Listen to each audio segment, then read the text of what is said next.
He was bad on the border. He was bad on the economy. We had the worst inflation in the history of our country. Biden gave us the worst inflation in the history of our country.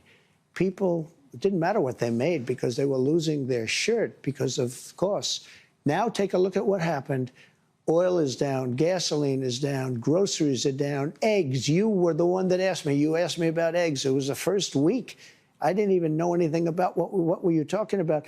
Egg prices were so high you couldn't buy eggs. They didn't have any eggs. And they said Easter is going to be a disaster. Well, we had Easter at the White House, and we had thousands of eggs, and they were down 87%. Yeah, a lot of that, of course, spike was because of bird flu. But when does it become the Trump economy? Why do you say that? Well, tell me, we had the same bird flu as he had. When does it become the Trump economy?